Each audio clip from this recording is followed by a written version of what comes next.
শুভেচ্ছা জানাবার জন্য তাদেরকে আমন্ত্রণ করেছি। কোচবিহারের ঐতিহ্যবাহী রাসমেলায় সাফাই কর্মীদের সংবর্ধিত করল ফাস্টফুড বিপণী সিএফসি। এদিন কোচবিহার রাসমেলা ময়দানে ঘটা করে অনুষ্ঠানের মধ্য দিয়ে সাফাই কর্মীদের সংবর্ধিত করা হয়। উপস্থিত ছিলেন তৃণমূল কংগ্রেসের কোচবিহার জেলা সভাপতি তথা কোচবিহার পৌরসভার 16 নম্বর ওয়ার্ডের কাউন্সিলর অভিজিৎ দে ভৌমিক সহ অন্যান্যরা।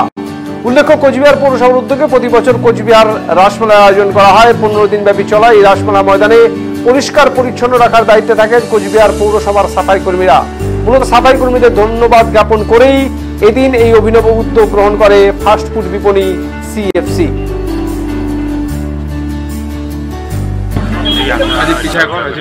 প্রথম সম্মানে সম্মানিত করছেন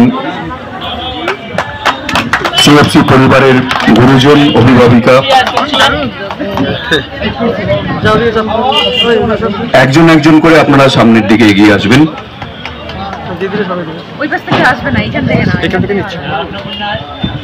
শ্রীমতী রেখা সাহা, অভিজিৎ দে ভৌমিক, সমীর ঘোষ থেকেও ব্যবসায়ী যোদ্ধারা এখানে এসেছেন, তাদেরকে আমরা বলবো আপনারা এগিয়ে আসবেন। সহযোগিতাকে কুর্নিশ জানাই।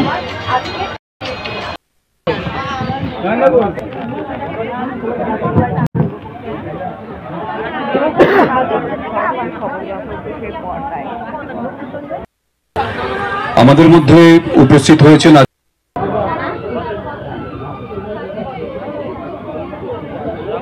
অনুষ্ঠান করা হচ্ছে, কেমন লাগছে কি বলবেন? দেখুন, মেলাতে তো সকলেই আসে, দোকানিরা আসে, তাদের পশা সাজায়, কেনা বেচা হয়। কিন্তু এখানে সিএফসি যেটা করেছে ইন্ডিয়ান স্টেডিয়ামে, সেটা হচ্ছে যারা মেলাটাকে 15 দিন ধরে সাফাই করে তাদেরকে এনে সম্বর্ধনা দেওয়া, তাদেরকে এনে ভোজন করানো, এটা খুব সুন্দর একটা ইউনিক আইডিয়া।